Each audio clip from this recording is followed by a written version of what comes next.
Começa agora o programa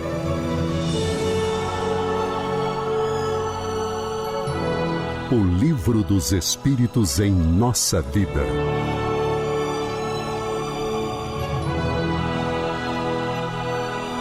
Olá, estamos de volta com o programa O Livro dos Espíritos em Nossa Vida.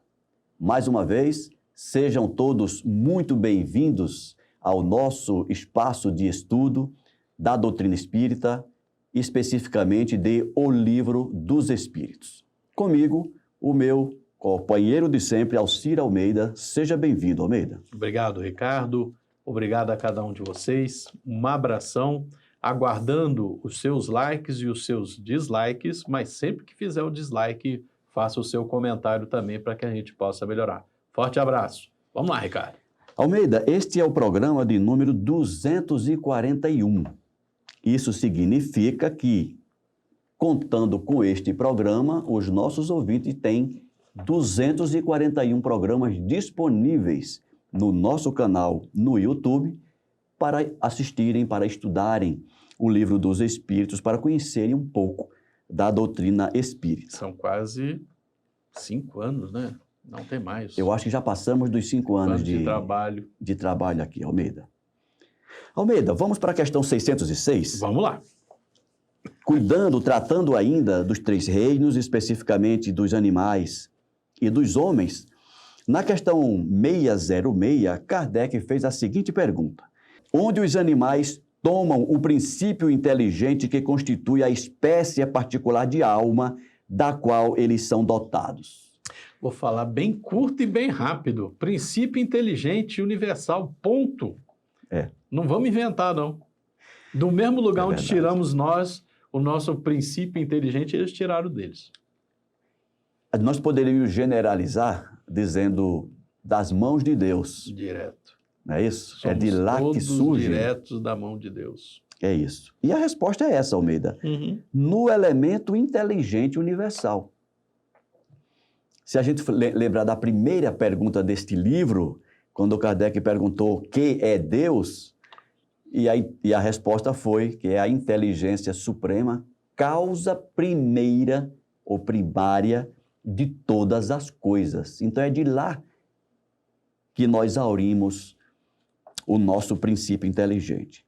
Subpergunta: a inteligência do homem e a dos animais emanam, então, de um princípio único? Aí está o princípio geral que você queria... Eu acabei dando spoiler agora. Eu quase que te interrompi, é isso mesmo. No comentário que eu fiz está a resposta, tudo vem de lá. Tudo vem do Pai. O que é inteligente vem do princípio inteligente, o que é matéria vem do fluido cósmico universal. Todos viemos de Deus.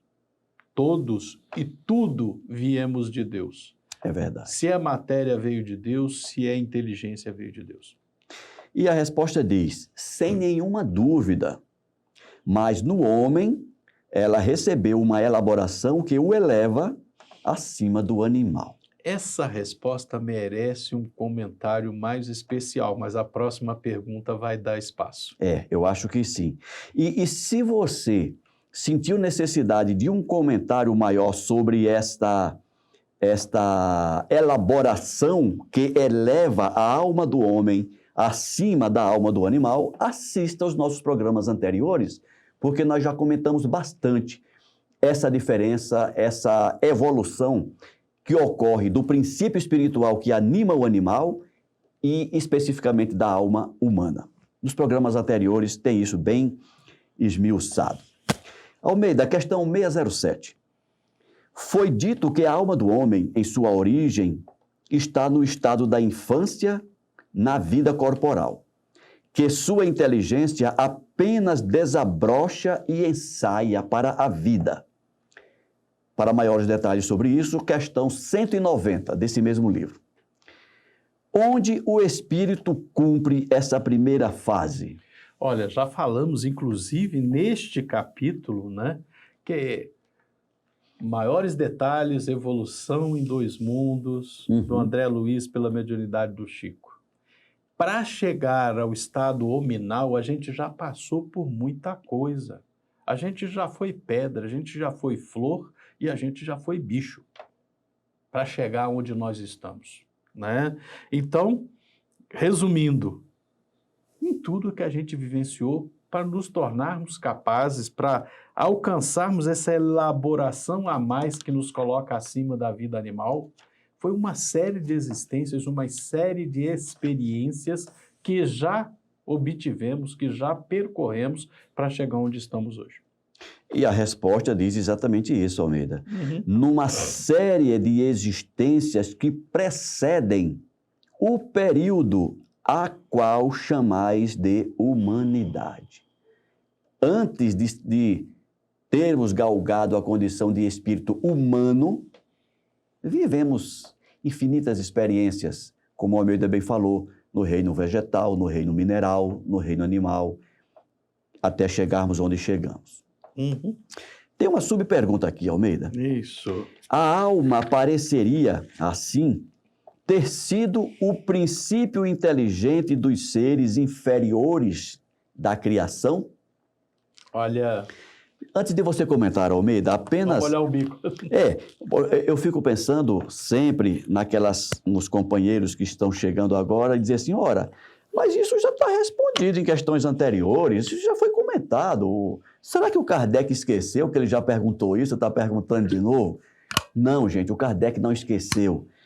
Isso faz parte da sua didática de confirmação, reafirmação. Então, quando a gente estuda o Livro dos Espíritos, nós vamos perceber isso. O Kardec faz uma pergunta na questão número 50, na questão 150 ele volta a perguntar aquela mesma coisa de outro jeito. É uma forma, é uma maneira que ele achou de confirmar. Então vamos lá. A alma pareceria assim ter sido o princípio inteligente dos seres inferiores da criação, Almeida? Olha, responder completamente, eu volto a remeter quem nos assiste pelas mídias da comunhão a lerem, a estudarem o livro Evolução em Dois Mundos. Recomendo, ele é basilar. Ele é realmente, arquitetonicamente, uma pedra fundamental para se compreender a nossa visão espírita da vida. Nós temos que estudar esse livro. A alma pareceria assim ter sido o princípio inteligente dos seres inferiores da criação? Olha, esse livro nos ensina, fomos criados simples, fomos criados ignorantes. E quando se fala simples, e quando se falou aqui na pergunta de onde os animais tomam o seu princípio inteligente, é onde todos nós, seres vivos, tomamos.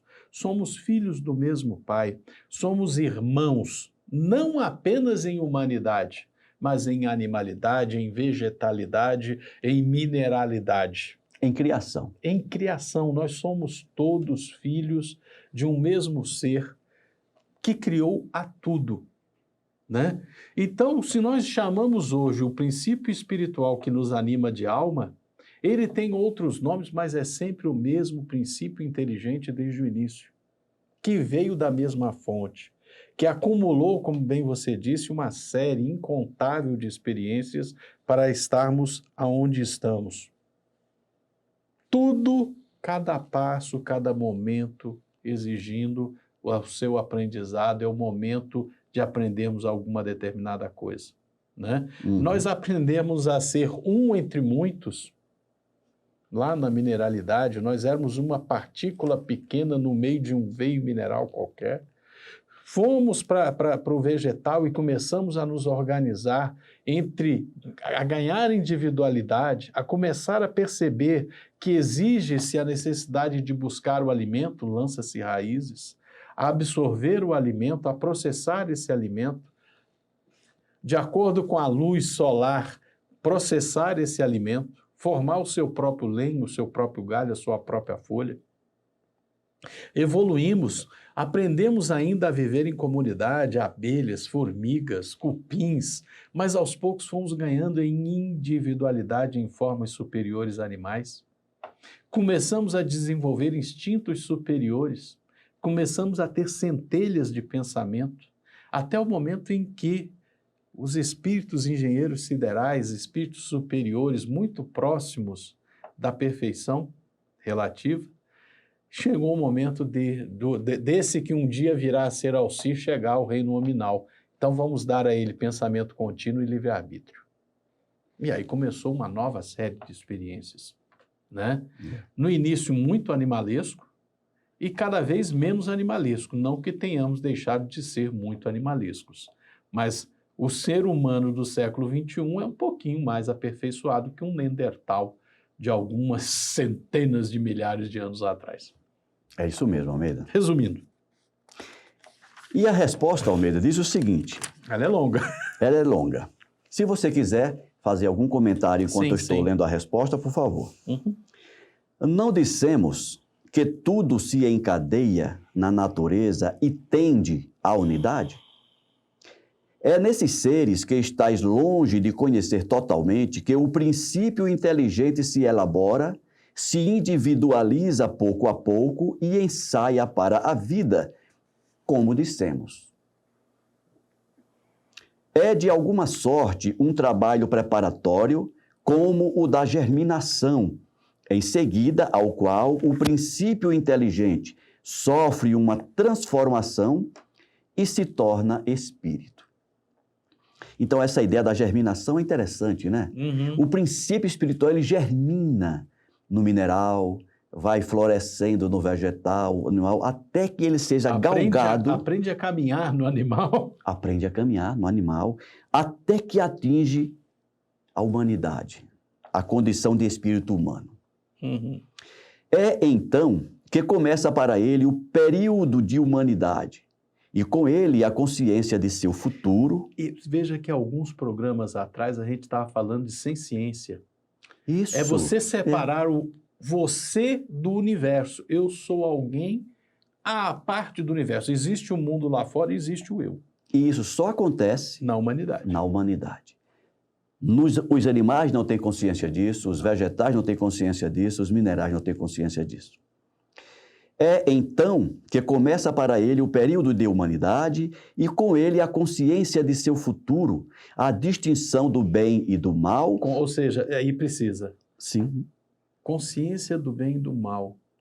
Julgamentos morais só existem a partir da humanidade. Perfeitamente. Ai, mas que animal mau, ele é um lobo mau, ele está matando o cordeirinho. Não. Não existe isso. Isso só existe na nossa mente. O lobo está simplesmente se alimentando. Acabou. Para ele não faz diferença se é um filhote, se é uma mãe prenha, não interessa, é o que ele conseguir pegar. Nós é que elaboramos o sentido de bem e mal. Sim. Bom. A distinção do bem e mal e a responsabilidade dos seus atos. Isso daqui também é... A consciência da responsabilidade dos seus atos. Só o ser humano. E aí, Almeida, não tem como não comentar. Certa vez você disse aqui, em alguns programas anteriores, que nós estamos mais próximos da animalidade do que da angelitude. Sim. E essa frase aqui me lembrou isso, quando ele diz aqui, né, que a distinção do bem e do mal e a responsabilidade de seus atos vamos identificar apenas no espírito humano. Quantos seres humanos não conseguem assumir a responsabilidade dos seus atos? Não, a carne é fraca. A culpa é do vizinho. Não assume as responsabilidades. Não. A gente gosta de projetar, né? Acho que a palavra é projetar. Projeção, Projeção, a gente gosta de projetar a culpa no outro, no algo, no alguém. Mas nunca sou eu. Nunca sou eu responsável por isso. É mais confortável. Isso nos identifica... Na animalidade. Na animalidade. Como depois do período da infância vem o da adolescência, depois da juventude e, enfim, a idade madura. Tudo é um processo, né, Romero? Tudo se encadeia. Não há de resto nessa origem nada que deva humilhar o homem. Os grandes gênios são humilhados por terem sido fetos informes no seio de sua mãe? Se alguma coisa deve humilhá-lo, é a sua inferioridade diante de Deus e sua impotência para sondar as profundezas dos seus desígnios e a sabedoria das leis que regem a harmonia do universo. Olha que bacana essa frase, né, Almeida? Uhum. Se nós tivermos que nos humilhar de alguma coisa, dizendo com outras palavras, é da nossa preguiça de não querer estudar, de não querer entender essa nossa origem multimilenar, essa nossa origem a partir da vontade de Deus. Reconhecei a grandeza de Deus nessa harmonia admirável que torna tudo solidário na natureza. Crer que Deus haja feito alguma coisa sem objetivo e criado seres inteligentes sem futuro seria blasfemar contra a sua bondade, que se estende sobre todas as suas criaturas. Mais alguma coisa, Almeida? A gente tem uma tendência, quando a pessoa quer ser boa, a pessoa, não, eu quero aceitar o Cristo em meu coração, eu quero vivenciar o Evangelho, a gente começa a querer ter uma visão muito idílica da natureza. E eu fico lembrando, está aí na internet, é só pesquisar, um texto que, se eu não estou equivocado, o texto é: lobos fazem rios fazer curva, tornam os rios tortuosos. Já leu esse texto? Não. É uma experiência factual que foi ali no Yellowstone. O Yellowstone é um dos parques naturais mais antigos que nós temos atualmente no planeta. Nos Estados Unidos. Estados Unidos, no centro-oeste norte-americano. E eles tentaram recuperar, houve um momento que ele estava com equilíbrio ecológico inadequado. O que aconteceu? Os lobos foram extintos. Extintos, é verdade. E ele era o predador dos cervos, dos animais herbívoros, né? Os animais herbívoros começaram a comer muito da grama, comer muito das florestas. As gramíneas foram praticamente extintas. Então, quando chovia, aquela história, né? Não tem uma cobertura verde adequada, a água começou a bater e começou a assorear o rio. O rio começou a ficar assoreado e diminuiu o nível do lençol freático. Os cursos d'água começaram a serem retificados, porque começou a assorear e foram retificando. Os castores começaram a morrer porque não eram capazes de fazer suas represas quando vinha e chovia, aquela água forte, enxurrada. E quando secava não tinha água, né? E começou a desequilíbrio por falta de lobo, por falta do lobo mau que mata o cordeiro, que mata o servo, que come a gazela. Eu lembro dessa história. Pois é, lembrou, né? Esse fato. A gente tem que compreender, tudo faz parte desse equilíbrio.